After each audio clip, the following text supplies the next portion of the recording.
The city of New York was actually experiencing a massive nervous breakdown. There was palpable fear in the hearts of people in the streets of the city at night. One man terrorized 16 million people. This was a mystery. Nobody had even a clue as to who was doing this. I lost my ability to love, have compassion. I became an animal. For 13 months, David Berkowitz prowled the streets, looking for young women to kill. He called himself the Son of Sam and stirred up the emotions of hardened New Yorkers with his haunting words and hateful deeds.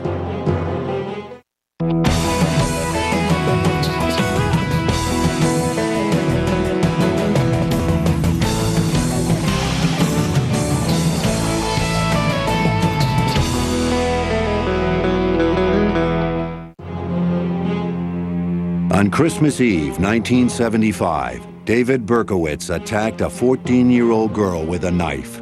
As he tried to stab the girl through her winter coat, she screamed and struggled in his arms. Berkowitz cut himself with the knife. It was so traumatically horrible to him that he vowed that he could never do that again. But then his mind went to work and he tried to figure out a different way to do it. At his next attempt, and all the ones to follow, Berkowitz would use a far more impersonal weapon. I became virtually a killing machine, a machine of destruction.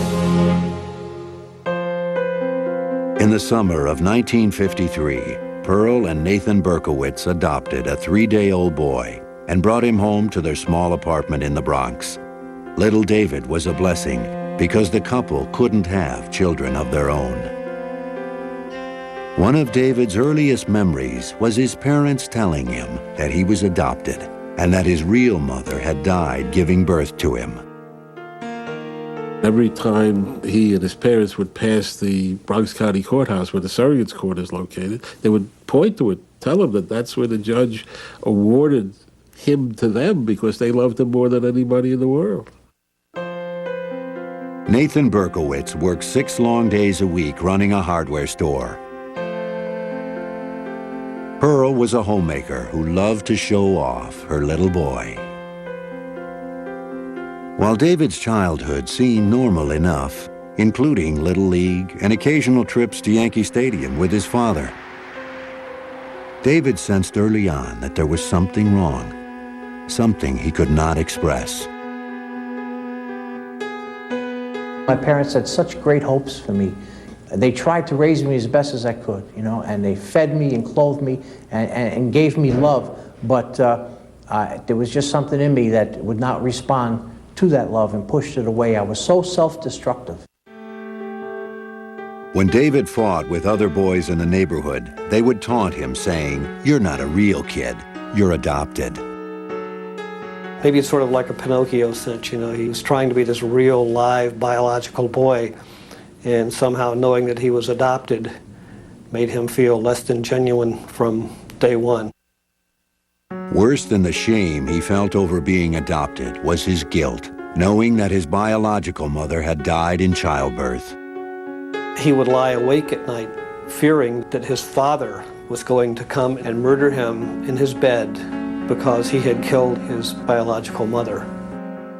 David's dark imagination was fueled by the many horror films he watched on television. He suffered from terrible nightmares, but was often too frightened even to speak about them. He would actually get in his closet, cover up with clothes and blankets that may have been in there, and stay there for hours, his family not even knowing where he was, tormented by these nightmares. Berkowitz hated school and would run home as fast as he could to be with his mother, whom he adored. She was only too happy to dote on her only child. David, in turn, secretly poisoned his mother's parakeet to eliminate what he regarded as a rival for her affections. She never suspected her little angel. Despite David's adoration for his mother, he could also be cruel to her. We were talking about his aggression during childhood, and he described it this way: I was very vicious, you know, and mean towards her, meaning his adoptive mother, and used to throw things at her and hurl insults at her. When David was 10, his mother took him to see a child psychologist, but it didn't help. David was a secretive child, and no one was allowed into his world. When he was a preteen, 10, 11, 12 years old, he would tell about climbing out the window at night down the fire escape and roam the streets of New York City, he said, like an alley cat. The dark city alleys were a stark contrast to the light that David's mother brought into their home. Following Jewish tradition, she lit the Sabbath candles every Friday night. At the age of 13 in 1966, David had his bar mitzvah and read from the Bible in Hebrew. But the burden of his Jewish heritage only exacerbated his deep-rooted feelings of shame. "I'm not a proud Jew," he later wrote. "Jews are supposed to be honest, law-abiding, and respectful of parents. I am none of these. I am a disgrace." One night, shortly after his bar mitzvah, in a fit of adolescent rage, David said something cruel to his mother that he would have to live with for the rest of his life. She was on her way out to go to dinner, and he screamed at her, I hate you, I hope you die." And essentially, that was the last time he saw her alive. Unbeknownst to anyone, she was in the advanced stages of breast cancer and collapsed at dinner that evening. The only person he really felt close to in the whole world wasted away in the cancer ward and then died. David cried for days. I was a lot closer to my mom than I was to my dad. My dad, he had to work all the time, 6 days a week. It wasn't his fault.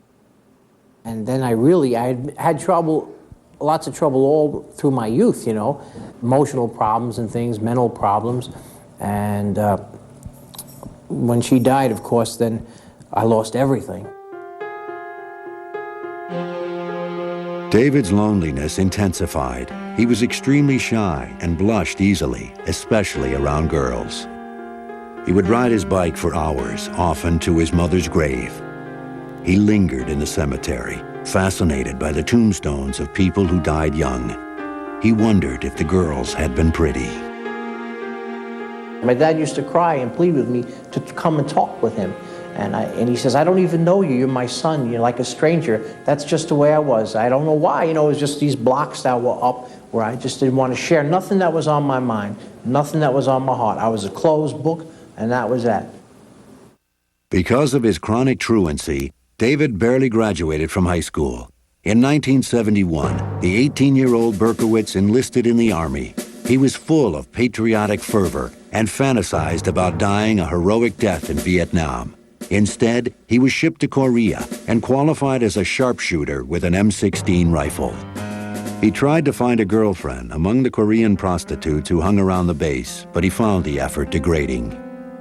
David wrote to his father, apologizing for being a burden and amounting to nothing in society. He wrote that he was sorry he turned out the way he did, stupid, hateful, ugly, destructive. Berkowitz begged his father to pretend he never had a son, to forget that he even existed. In 1973, as Berkowitz turned 20, the Army transferred him to Fort Knox, Kentucky. Out of his longing for companionship, he became involved with a Baptist church. He attended classes, read dozens of books, and soon was baptized.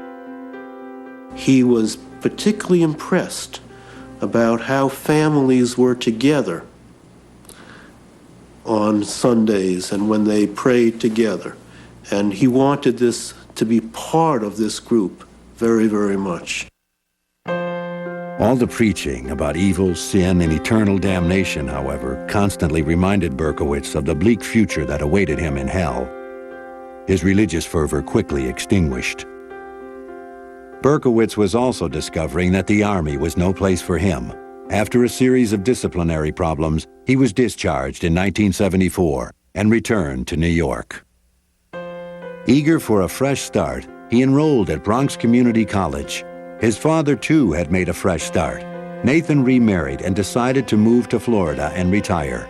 Berkowitz resented his new stepmother and her daughter for invading his home and taking away his father. The 21-year-old began to feel that there was a mysterious force around him that repelled people.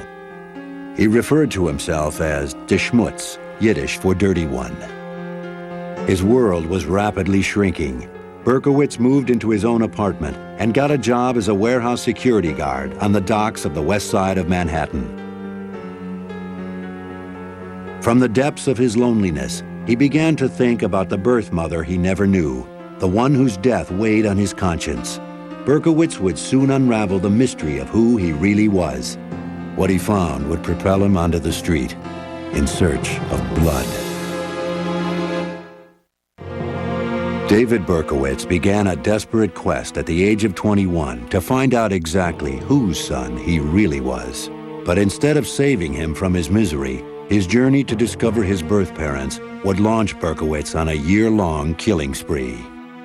He had gone to one of these freedom of adoption movement meetings and told them the story of how his mother had died giving birth to him, and he had a father out there somewhere, and people laughing at him and said, what are you laughing about? This is a tragedy.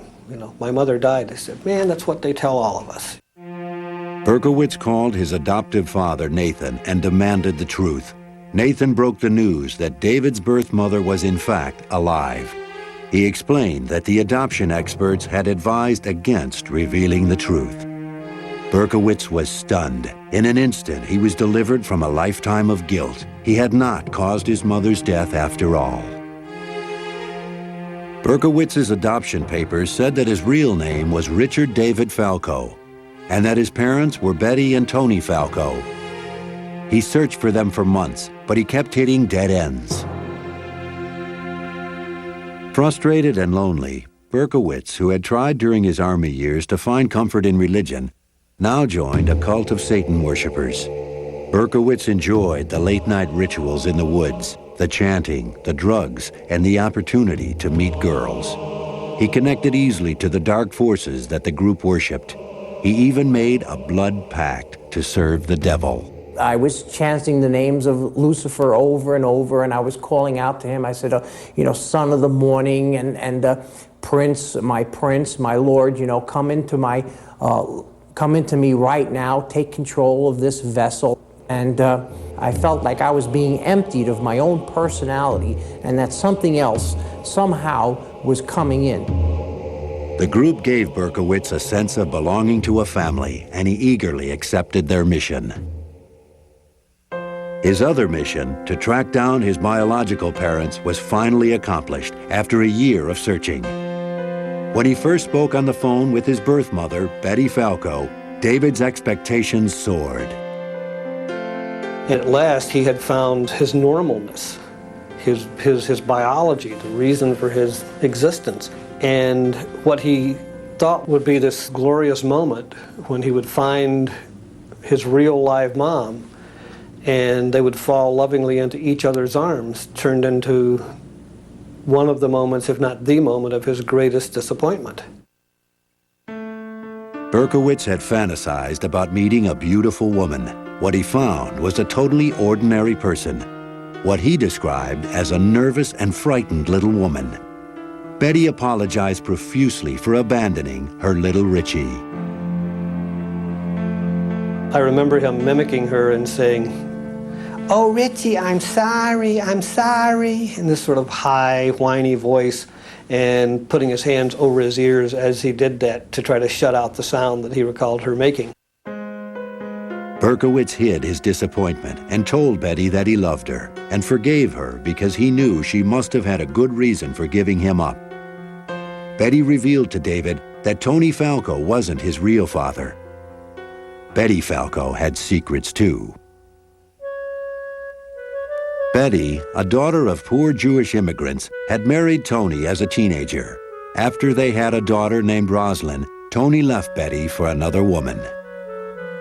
Betty had then begun a long affair with Joseph Kleinman, a well-to-do Jewish businessman who was married with 3 children. In 1953, David was born. Kleinman would not tolerate the embarrassment of an illegitimate child. Betty too felt guilty and ashamed and quickly made arrangements for an adoption. He learns at the moment of his imagined rebirth that he had intruded upon the lives of these 2 people who were simply together having sex. Berkowitz's relief over not having killed his birth mother quickly turned to anger. He later wrote, "Here I was, never wanting to be born in the first place, miserable, maladjusted, plagued with death fantasies, only to find out that I was unwanted, an accident after all." This moment of truth lit a fuse in Berkowitz, but he never let his feelings show. For a while, he even maintained a relationship with his half-sister and her 2 daughters, who called him Uncle Richie and would jump into his arms when he arrived for dinner. His sister seemed to be going out of her way to try to make up for all the things which he hadn't had, and as much as he wanted to believe it, he knew that it was false, that he was still this sort of counterfeit human being. He was adopted. Berkowitz's visits grew less and less frequent, then stopped altogether. He later wrote, "I was getting a very powerful urge to kill most of my natural family. I fought hard to keep these thoughts from becoming actions, so I just stayed away altogether." The 22-year-old Berkowitz mysteriously told his half-sister that he would never hurt her or her daughters.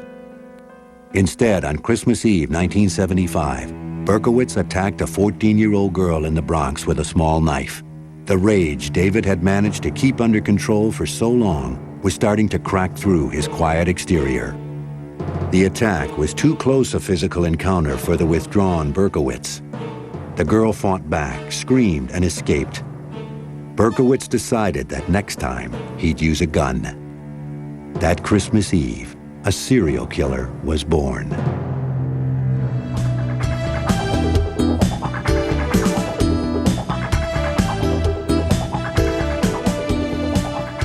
In the bicentennial spring of 1976, Berkowitz was still working as a night watchman, but he complained that he couldn't sleep during the day because of howling dogs belonging to his landlord. He quit his job and moved to an apartment on the Hudson River outside the city, only to find more incessantly barking dogs in his new neighborhood. From 1976 to 1977, Berkowitz drove a taxi, worked in the post office, and tried to live with his paranoid feelings. He would often drive to the beach and sleep in his car for a few hours of peace. At the beach, David took long walks trying to sort out his scrambled mind. One day, he made a decision. As he later explained in a letter, "I was determined that I must slay a woman for revenge purposes. For all the suffering, mental suffering, they caused me." The 23-year-old Berkowitz paid a brief visit to his adoptive father in Florida. Nathan witnessed his son staring in the mirror, pounding his head with his hands. He tried to get David psychiatric help, but the young man refused, saying no one could help him, that it was too late. When Berkowitz left Florida, his vengeful fantasies grew more concrete. He drove to Houston to visit an old Army buddy who innocently helped Berkowitz buy a .44 caliber Bulldog revolver to protect himself, Berkowitz said on the long trip back to New York. Out of the darkness of his rage, the weapon was his final solution. In his tormented mind, the barking of the dogs became unbearable. With his anger and sexual frustrations mounting, it was just a matter of time before Berkowitz would express himself with his gun. The demons inside David Berkowitz were driving him to hunt the dark streets of New York City in search of a woman to kill. Only that would free him from his torment. On July 29, 1976, Jody Valenti was dropping off her friend Donna Loria in the Bronx. Berkowitz drove by and saw the two girls laughing and talking. He parked his car 2 blocks away and walked back. Then he circled the car at a distance, like an animal stalking its prey. Jody turned her head and saw Berkowitz's piercing eyes. She said, "Who's that?" As Donna turned to look, Berkowitz pulled his gun out of a brown paper bag and fired. In the silence that followed, Berkowitz was frozen. Jody pounded the car horn. Berkowitz popped out of his trance and ran. Donna's father burst out of the apartment building, screaming for help as he gathered his daughter in his arms. but she was already dead. Jody survived a bullet wound in her thigh and was able to give police a description of the killer. As Berkowitz fled in his 1970 yellow Ford Galaxy, he sang happily to himself. "I felt some peace," he later said. "While I didn't have a physical sexual orgasm, I certainly had a mental one. After a shooting, it was like I was walking on air." He didn't know if he had killed anyone until he read the New York Post that afternoon. After that, Berkowitz was out every week, cruising neighborhoods that bordered highways. In the fall of '76, he wounded 2 more young women, as well as a man who he probably mistook for a woman in the darkness. Donna DeMasi was shot in the neck. Joanne Lamino was paralyzed from the waist down. And Carl De Niro would end up with a metal plate in his head. Berkowitz was nervous during these first few attacks because he realized he was crossing over the greatest moral divide. "I was cognizant of finally being able to pass that point in which a human plays God," he would later confess. "I was anxious, excited, and tense." Berkowitz also got excited over the thought of being a hero. He fantasized about rushing into a burning building and saving women and children. Almost every night when he was driving around looking for someone to kill, he always had a full emergency pack in the back of his car, at the same time looking for someone to save. On a frigid night in January 1977, Berkowitz, with his gun in his pocket, cheerfully helped some stranded teenagers push their car out of a snowbank. And yet, later that very same night, Berkowitz crossed paths with Wall Street secretary Christine Freund, who was in a parked car with her boyfriend. She was shot and killed. Her boyfriend was unharmed. Up to this point, police still had no clue that the murders were related. The detective assigned to Freund's case sent the bullets to the ballistics lab for analysis. I walked into the ballistics unit in the police academy. I met with George Simmons, and my purpose of going there was to meet him specifically, not his boss, not another ballistics detective, but him, because I had a lot of faith in him. And as I walked in, he said to me, "Joe, we have a psycho here." Simmons explained that he had seen the same bullets in 3 other shootings since July.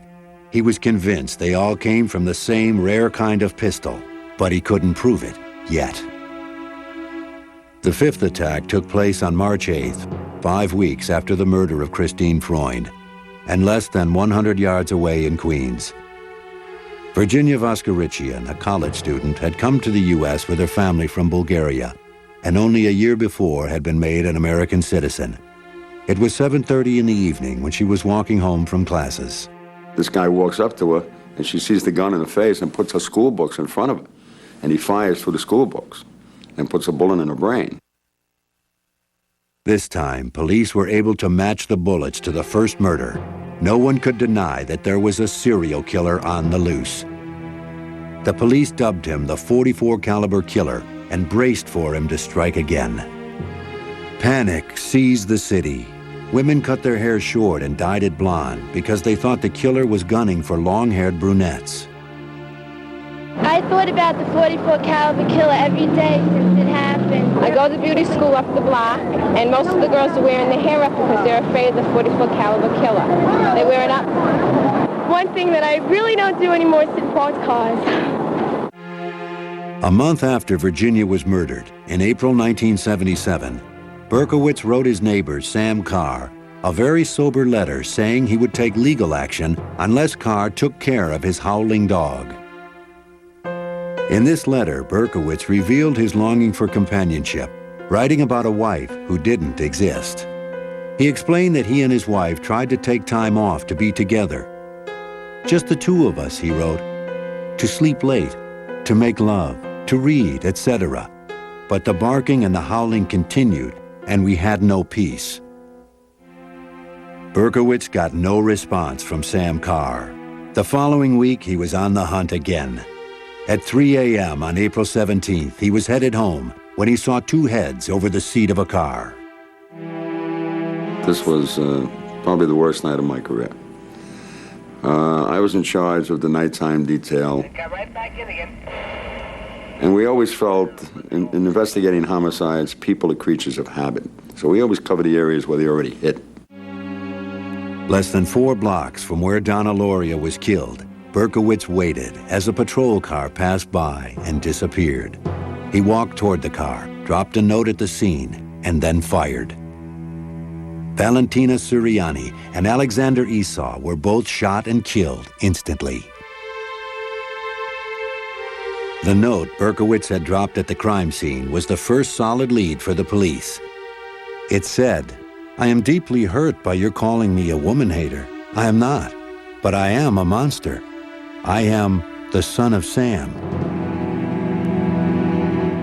"I love to hunt," he wrote, "prowling the streets looking for fair game, tasty meat.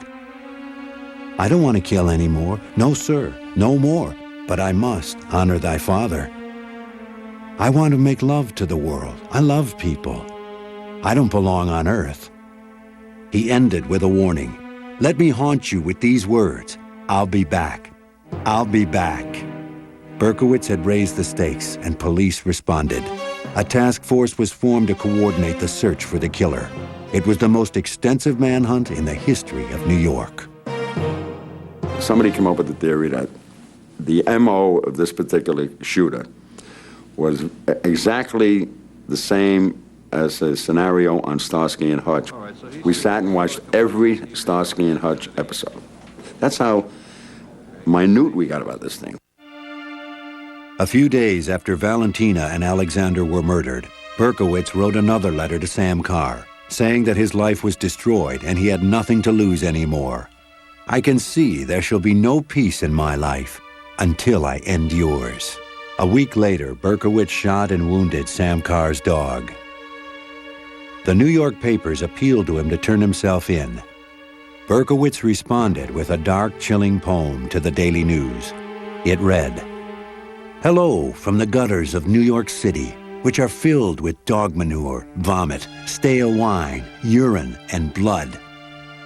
I am still here, like a spirit roaming the night, thirsty, hungry, seldom stopping to rest, anxious to please Sam. I love my work. Now the void has been filled." On June 26, 1977, Berkowitz staked out a disco in Queens. Sal Lupo and Judy Placido were wounded but survived. Because he was faceless, because he was coming out of the shadows, because he would strike from behind, everybody figured anywhere they were, this guy could be over the hedge or around the corner, waiting to get you.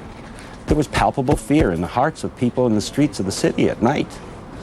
One man terrorized 16 million people. As the first anniversary of the killing spree approached, the city still cowered in fear, wondering who the son of Sam really was and what he had in store for them next.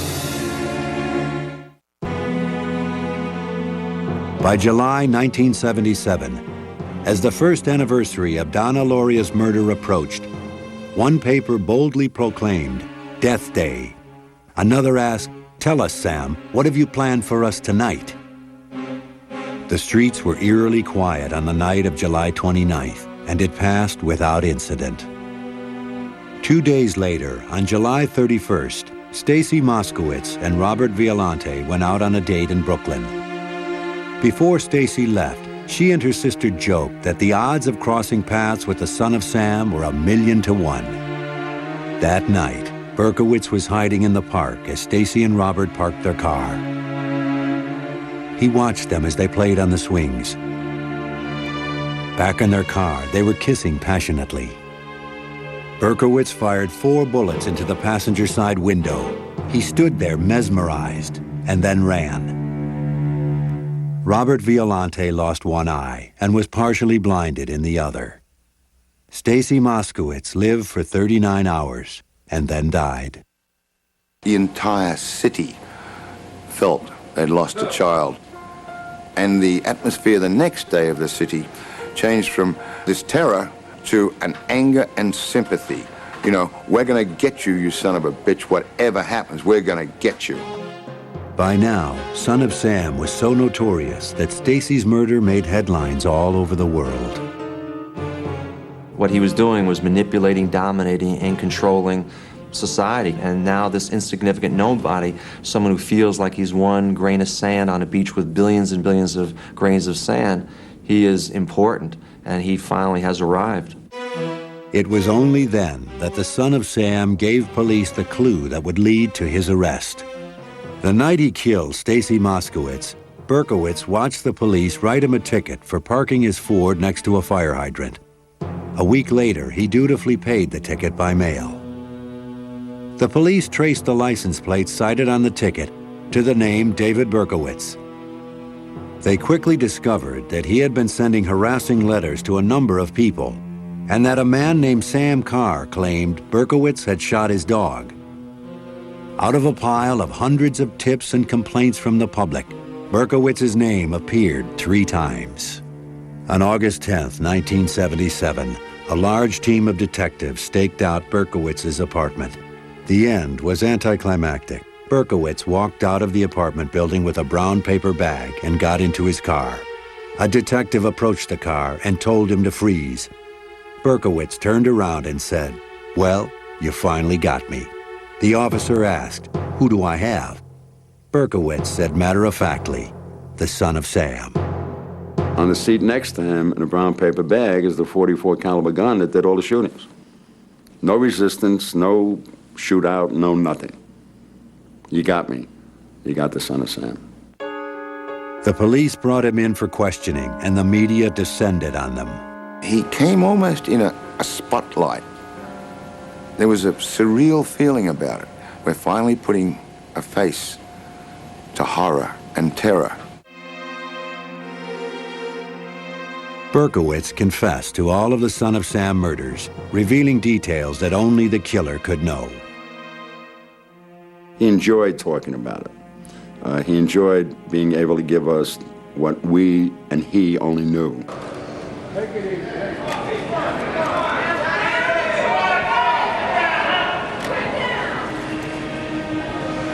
Facing the public for the first time, Berkowitz could not keep from smiling.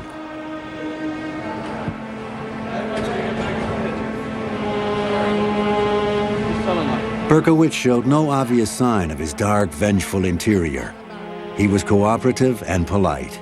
When detectives asked him why he had paid his parking ticket, he responded, "Because I am a law-abiding citizen." At a news conference, Nathan Berkowitz, now 68 years old, expressed his grief for the families of the victims. So forth. Did you have any possible thought it might be David? No, I did not. Upon learning that it is allegedly he, what was your immediate reaction, and how did you get the news? I cried. I think that's enough, gentlemen, with respect to any further. Berkowitz said he had been ordered to kill by demons originating from his neighbor Sam Carr, who he claimed was the devil in human form. For 8 months, Berkowitz was held in a bare-tiled room in the prison ward of the Kings County Hospital.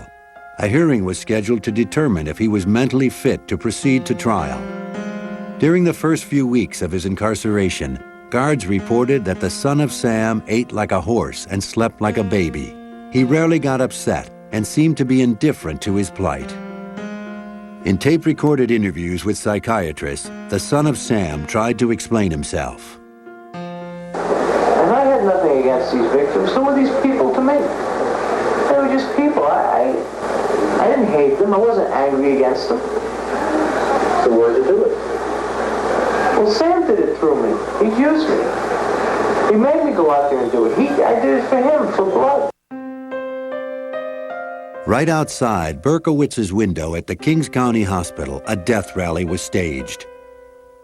Many New Yorkers were filled with bitter hatred for Berkowitz, but none more so than the parents of the 6 murdered and 7 wounded young adults.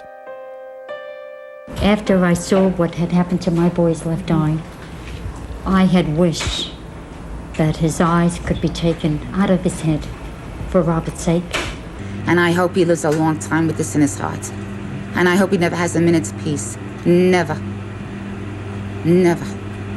Just once I want to get my hands around his throat. He took something from me. So wouldn't you feel the same way? You'd want to get revenge, wouldn't you? And if anybody tells me no, I tell them they're sick. Mike Loria and millions of other New Yorkers, and I have to say myself too, said, you know, yeah, he's got problems, mental problems, but he deserves to die. He deserves to die for what he did. Sitting in his cell, Berkowitz began to feel the same way. Suicidal feelings overwhelmed him. In a letter, he wrote that he was a cursed person beyond hope. The court ruled that Berkowitz was fit to stand trial. Ignoring his lawyer's advice, Berkowitz decided to plead guilty and be punished for his crimes. He asked to be put away forever so he would not kill again. Berkowitz wrote to his father, begging him to accept his decision to plead guilty. Once again, he told his father, "I failed you, but it's over now.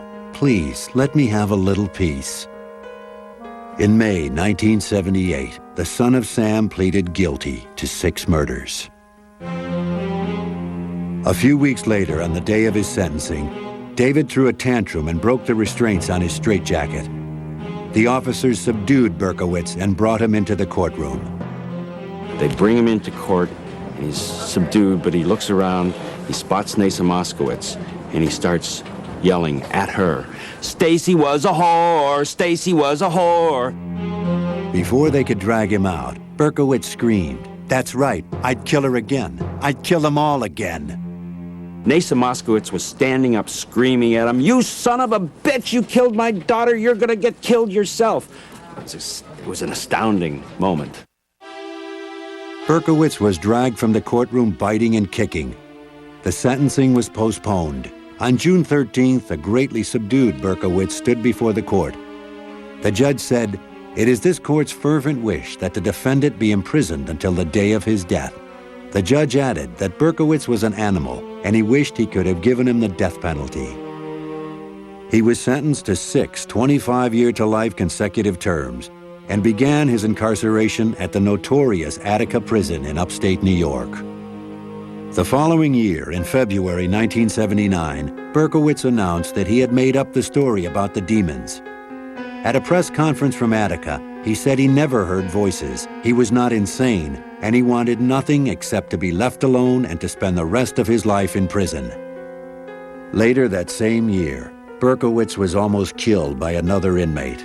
Fearing retribution, Berkowitz refused to name his attacker.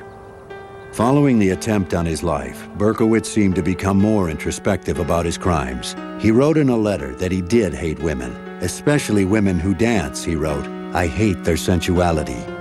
Berkowitz told a fellow inmate that he attacked women kissing in cars in order to prevent other illegitimate children from being born to suffer the way he did. Berkowitz settled into Attica and seemed to find some peace. For the next 14 years, he kept his silence with the public. Then, in 1993, Berkowitz came forward and revealed a new twist to the Son of Sam story that would capture the public's imagination once again. In 1993, David Berkowitz, after maintaining his silence in prison for 14 years, made a sensational announcement. He claimed that the Son of Sam killings were really the result of a satanic plot, that he had only killed 3 people, but was an accomplice in the others. Berkowitz said the satanic cult he had joined in the early 70s had lured him into a conspiracy to bring chaos to New York City through a series of murders. I didn't know, I honestly didn't know that people were going to die one day, and I'm so very sorry that happened, and the people that didn't deserve it were just lost their lives, and I know that Berkowitz now claims that he pleaded guilty to all the crimes to get out of the cult and to protect his family from their vengeance. Experts who have studied Berkowitz's criminal behavior find the story unbelievable. David Berkowitz is a paranoid individual. He is not reliable. He is not the type of person that someone else would even want to team up with, nor is he the type of person that wants to share the glory with anyone else. He simply did it on his own. Berkowitz has been living in prison almost as long as he lived on the outside.